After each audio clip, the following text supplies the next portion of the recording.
Well, hello. Today, I'm out planting figs. Other things, pears, some chestnuts, some beautiful little trees. But I want you to just take a second and point out something to you right here, because I'm in a field that has grown grasses, pasture-ish stuff. At one point, it was an idol factory. They grew Christmas trees, you know, the huge. But then the Abrahamic people got here and they're like, hey, how about none of them idols no more? And they're all like, no! Anyways, it's absolutely fantastic. But this fig right here, look at him. You look so happy, right? You're like, hey, look at that, there's a fig. You go to the fruit show, the herb fest. You're like, look, I'm gonna have figs, yay. It's exciting, I know. The temptation when you buy plants, y'all, is to look at the outside appearance of a plant. There's the same problem that people had when they're picking out the king of Israel. You ever hear about Saul? Dadgummit, Saul. The guy who ended up like spending every day of his entire life thinking of only ways to murder David. It's his whole life. That's all it became. The end of his kingdom, all it was thinking about all the time perpetually was assassination. That's it. It ruled his life. He had a spear in his hand and he thought of ways to kill David. That was the people's choice. You know, in a lot of ways, King Saul pleased the people's eyes. Okay, he was the man who was like a head and shoulders above all the people. And they're like, he's beautiful. He's our guy. You know, he was like the king the people wanted. Samuel goes on this journey by Yahweh tells him, he's like, listen, you're going to Bethlehem, the house of bread. Because living bread is a real thing. It's delicious. It's good for you. It's where the Messiah comes from. It's where the King of righteousness comes from. Anyways, he's like, go out there. I'm going to have you anoint one of the sons of Jesse to be king. And he's like, yeah, but you know that guy, your guy, King Saul, is going to murder me.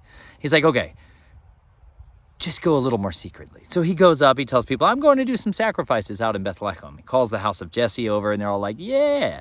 He sees his firstborn son. He's like, dude, bro, surely this is Yahuwah's anointed. This is Nathanism. This is not the book of Samuel. Anyways, he's like, certainly this is going to be the chosen one of Israel.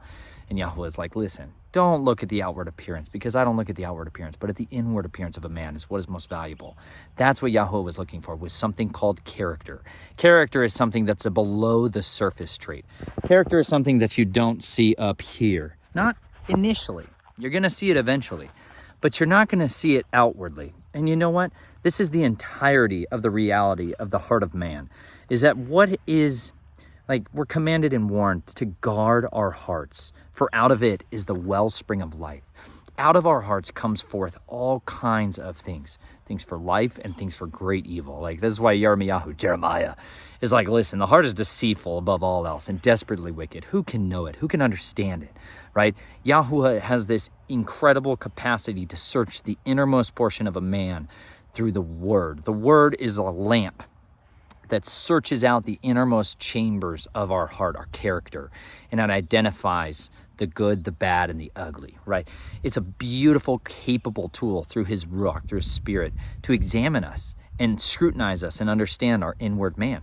And it's like we have this outward flesh man that the world can see so readily. It's like, yeah, you look so fruitful and beautiful, you big, beautiful Turkish fig. You're going to do great.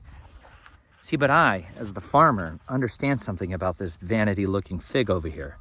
He's a beautiful fig. I love it. Yah bless you. I understand that the reason that plant looks like that is because of artificial amendments. He got the IV drip. He went to the Western pharmaceutical drug dealer known as Miracle Grow and got the goods. He got wonderful mineralization, but he also got a lot of things that were so easy to digest. It's like feeding your baby purees all the time. You feed your baby blended up foods all the time, you're going to give it mouth problems, jaw problems, structural problems with its teeth, not having enough space or real estate in their jaw, setting them up for failure. That's the kind of thing that happens in our society because Gerber is really good at marketing death to children. You know what I'm saying? It's not all death. I understand, but there's a lot of rat poison mixed inside of it. There's a lot of traditions we inherit in our life that are totally feeding us and keeping us alive, but only artificially. They're not actually sustaining us. They're not improving us over the long term. Like the reality of what kept this plant alive was a way of feeding where soil amendments, things that were added to its soil that came in this container, right? Started out much smaller than this, right? Fig's cool because you can start from cuttings. Like you see this guy? Ow, man, I'm sitting on some beautiful black locust. This guy, you can see, started out from a cutting. Well, you see how he's just shooting up this and this and this. And you can take these from the stem. You know, you can cut a piece of a fig off, just like the elderberry. They're very vigorous creatures. You can cut them off, you know, just above this node here, and then you can cut it off up here, and down below this will root out, and up above this will sprout out. And this is an incredible plant for doing this. So even at the winter, you can cut these things all the way down, take all of those and turn them all into new cuttings. Like, it's an incredible plant that gives you this amazing ability. There it is. Brown turkey fit. Woodwise Botanicals. That was a sweet place. They hooked it up. They were legit. Y'all in the Appalachian region, you know what's up. I'm just saying, we drove like hours and hours and hours for this festival, but it was totally worth it because we got to connect with people that were doing their utmost. But even there at that herb festival, this gal was like, you know, I really love that there's all these amazing growers out here, these people trying to do it organic and natural ways. She's like, but they buy from people like us who don't grow it that way because it's incredibly difficult to grow nursery plants organically because plants were not made to grow in pots. They really weren't, y'all. They were made to be connected to this incredible system of diversity. Look at, like, we got yarrow over here. The shalomi homie right here. Great for you. Your sheep will eat it too.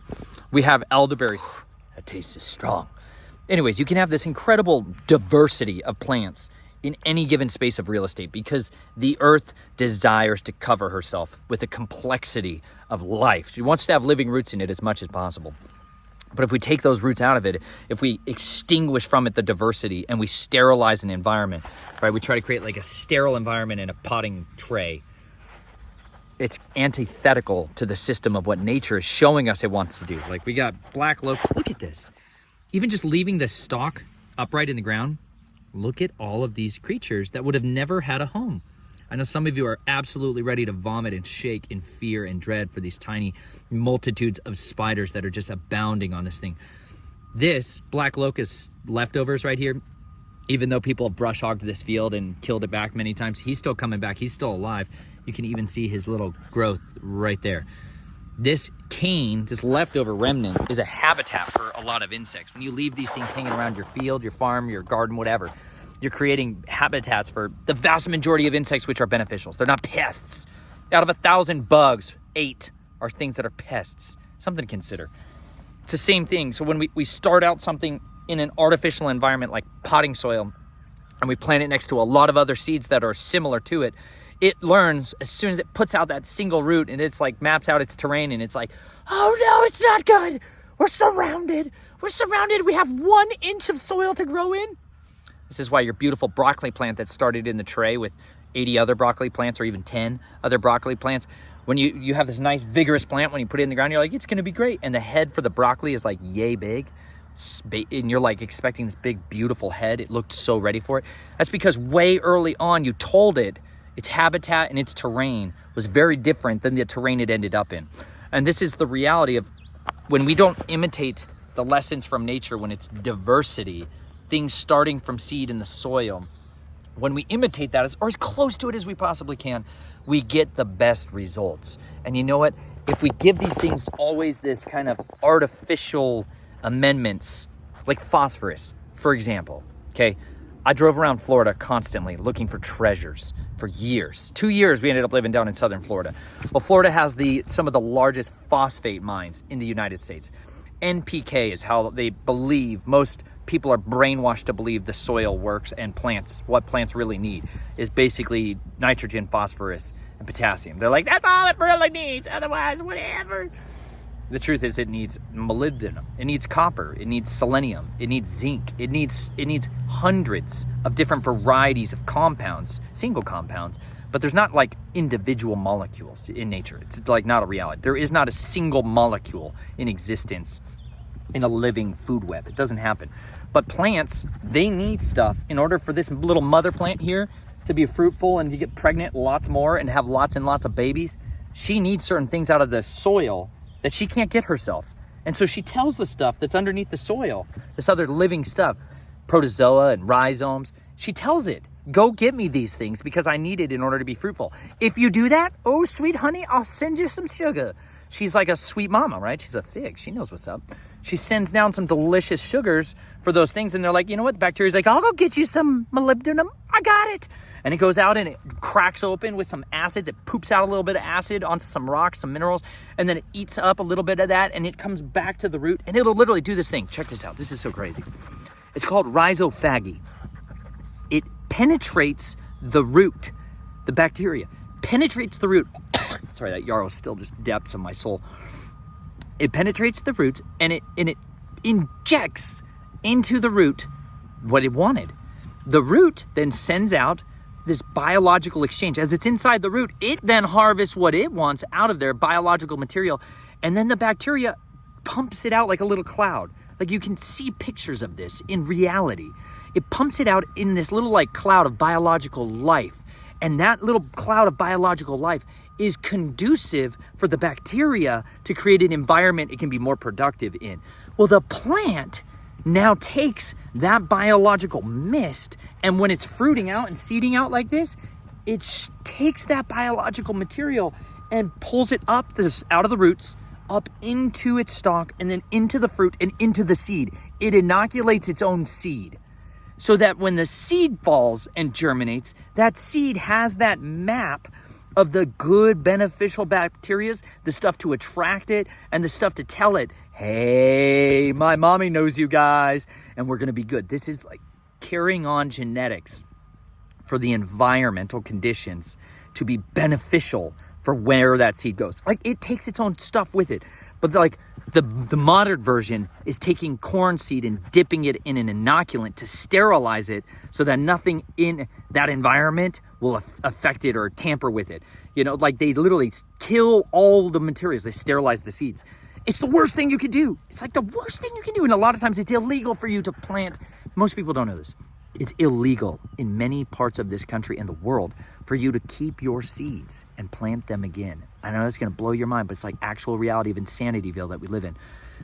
So farmers that like try to keep their own seeds, that you can't be a protected species. There's all these parameters around it. Go listen to a guy named Gabe Brown. He goes into a greater at length expression of detailing how he's able to enhance the genetic expression of each individual plant over time by saving seeds. So even if you have a plant that doesn't want to grow in your area and it's like not doing very well, listen, even if only 5% of it germinates that next year, keep the 5% and plant it again. The next year you might get 10 or 15%.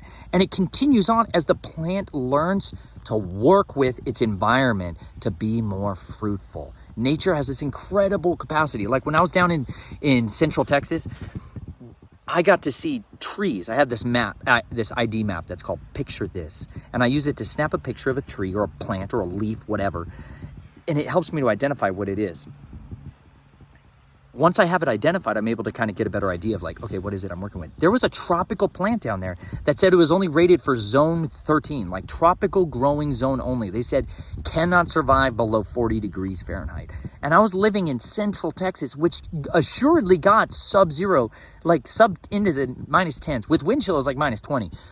That tree was alive. Now I could see during a very severe Arctic blast of when they geoengineered a nightmare down in Texas a few years back, I could see that a lot of the tree had died off during that, but it was still alive. And it showed me, man, it was a lesson that I could learn, that these hardiness zone factors on plants are only within basic parameters. The reality is you can create something called a microclimate, but then you can also train your seeds to be hardier, to be more tough. And this is the benefits of seed swaps. Why you guys going and getting seeds direct from other farmers, other friends, other backyard gardeners, whatever. Getting the seeds from them, they're going to be so much tougher. They're going to be so much more durable to your environment. So if you can go and get things more locally, this is the benefit too. If you eat stuff that's local and you poop it out into the ground and then you direct seed that thing in, man, it's going to be the best because you gave it the flora that you like. You know what I'm saying? Like you're the inoculant to the seeds. That's why like human manure is one of the most valuable things on the face of the earth when it comes to preserving your nutrition long-term in your landscape. Because think about how many calories came into your body today and how many of those calories are going to get flushed down a toilet and disappear. But if you can harvest those, like in other places in the world, they literally, like in Korea, for example, Before the Olympics went to the Koreans, the vast majority of their toilets were much more composting toilet based because they took that and then used that into human manure compost.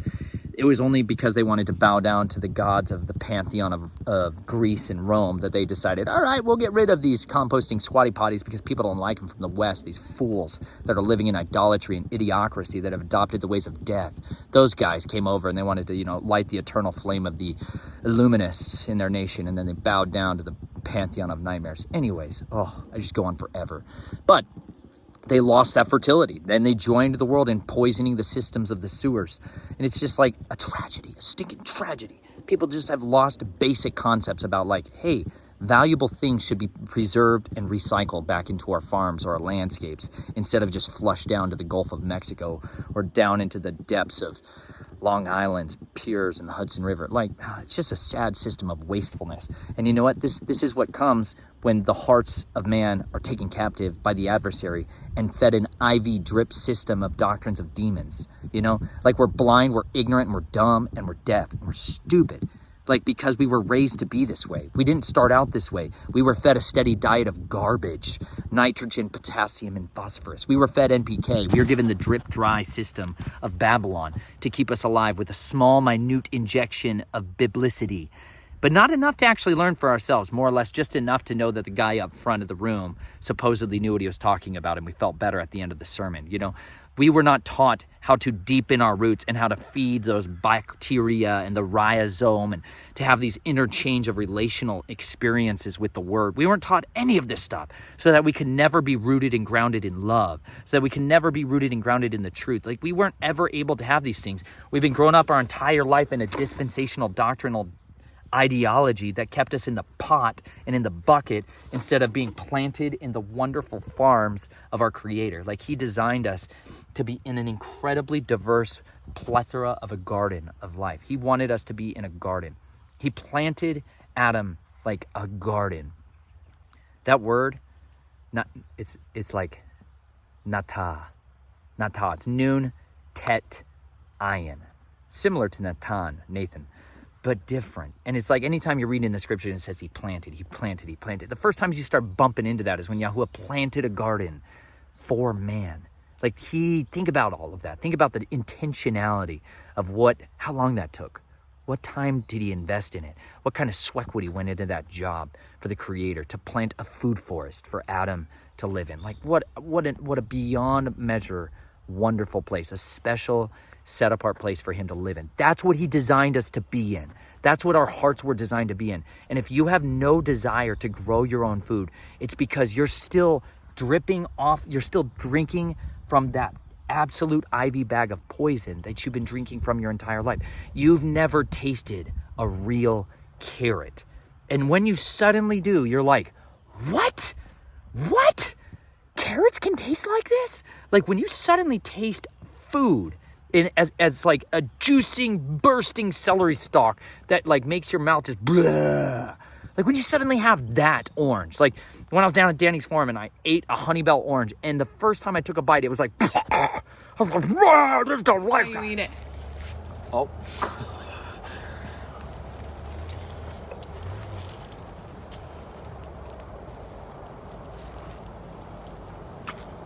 Oh. I've gone feral. And I would feed people samples at this farmer's market in Captiva Island. And I would cut these samples with my savage sharp knife. And I would be like, taste this. And they'd be like, oh, no, I'm okay. I'd be like, you can't taste with your eyes. And they were like, okay, you're very persuasive. And I would give them this orange. And they would have that bite where they're expecting this basically pulpy dart, just cardboard currant orange that most people eat. They're like, yeah, I got another navel orange at the store. Your nicotine oranges, you guys. Go ahead. Give your orange juice a drug test. Stick your nicotine test in your orange juice that you buy from Tropicana. You'll be shocked. It's disgusting, you guys. You're drinking nicotine every day, but not the good kind. You know what I'm saying? You can grow your own tobacco leaves and have proper tobacco. Get proper nicotine usage, not that stuff you're getting at the store. Anyways, when you would feed people that orange slice and they would have that encounter for the first time or pop a cherry tomato in their mouth and they're like, oh, that hydration. There's flavor, there's aroma, and there's nutrient availability in healthy plants. That's nothing like the version that we've inherited. And you know what? That's why in a couple generations, we've been made so dumb because we've been fed garbage for so long. Like there was a study out at Iowa State University where they took the award, when maybe it wasn't Iowa State University specifically that did the study. Bear with me. It was at the state fair of the Iowa fair that they took the prize-winning sow, the unclean beast that we're not supposed to eat, that one, pig. They took her, and then they were like, we want to see what can happen if we, with great genetics, like the best pig, if we feed it terrible stuff, deprive it nutritionally. Within 2 generations, they had what are called downer pigs that cannot stand upright and bear their own weight. In 2 generations, best genetics were broken. 2 generations. Okay. Then they did the opposite. They took the same one and they had fed it quality nutrition over the next 2 generations. It recovered. So there's this like reality of most of us, we're sitting here and we're like, I'm 2 generations away from when they adopted wholesale in our country.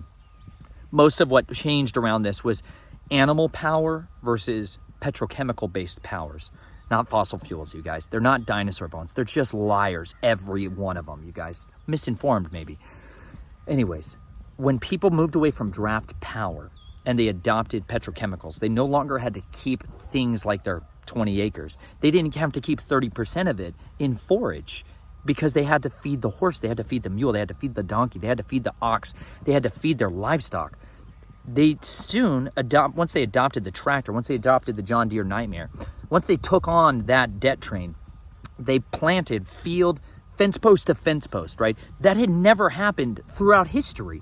And because of that, the nutrient rape of the soil accelerated at a rate that had never happened. Like in a lot of states, you're required by law to plant from fence post to fence post. You're not allowed to have any zone with anything that's not in production. And this is because most people are drinking from the teat of government subsidies for the 6 or 7 crops. I think it's 6 crops the United States will pay you back if you don't grow successfully, like corn, wheat, soy, canola, sugarcane, rice. I think they'll pay you if the hailstorm comes in and destroys it. They're like, we'll call it insurance. People won't say it's gambling, Anyways, they'll pay you if it doesn't work out well. They incentivize you to grow death, even if it doesn't work out. It's so insane. Anyways, I've been immersed in a lot of stuff for the last few weeks, you guys, and a few years.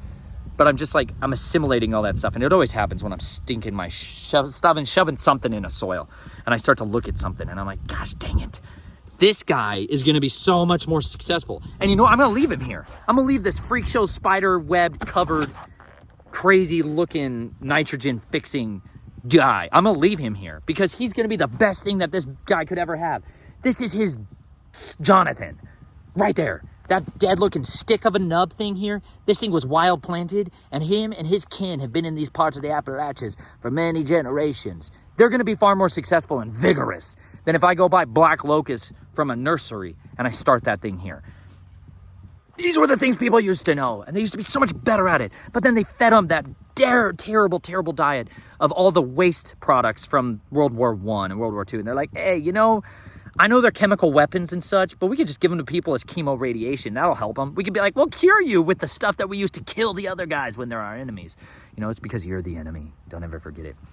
Anyways, ammonium nitrate, you guys. It's literally the stuff. You empty out bombs, pour it into fertilizer bags, and you feed your people with it. And you're like, wow, I don't know why they've got so many problems in their intestines. Because you're killing everything. I digress. Be David. Plant yourself in the Word. Plant yourself in the soil. If you suddenly start to eat differently, you'll suddenly start to care about where your food comes from. Once you care about where your food comes from, care about what your clothing is like, what food is like, what water is like, you'll suddenly be invested to not just spend all of your money on buying great high quality produce and food, but then you'll suddenly be like, I want to kind of engineer my life to find a way to grow it myself. If not me, maybe I can go support the guys that are doing it. It suddenly changes all of those paradigms and you become a man of the soil again. You go back to being what you were destined to be, which is a farmer. You were made to cultivate life. You were not made to be a curator of death. But you know what? There is this great dragon who works very hard day and night to deceive us, lead us astray, and lead us on a path of death. Because at the end of it, that's what it's gearing up for. But you know what? Every time we plant a tree, even though this guy is not the ideal, even though he got the vanity lifestyle approach at start, you know what? I'm going to give him an opportunity to abound in all things. I'm going to give him some incredible things like sea salt, yummy. And I'm going to give him mulch. And I'm going to give him all kinds of nitrogen-fixing stuff around him. Then I'm going to give him all kinds of diversity of things like comfrey, bioaccumulators that are going to go mine in the soil and bring up goodies. And I'm going to mulch them right on top of him. And he's just going to be like, I live in such a good land. I'm so blessed. Here, let me bless you and be fruitful and multiply for you. This is how it's supposed to be. Better farming practices, better life practices, produces better fruit in us for generations to come. That's what we are made to be. I love you all. Thanks for coming on a ranting journey with me. I hope you guys go study history for yourself of where you live and what used to want to be there, and go ahead and just engineer your life back that direction. We can cure it in a couple generations. That's my point, y'all. Don't ever forget it. We may have gotten here in a couple generations, but surely we can amend it quite quickly, because you know what? Praise Yah. We can change that gut biome. We can desire better things. We can long and hunger for the words of life, and he will give it to us in endless measure. I'll talk to you soon.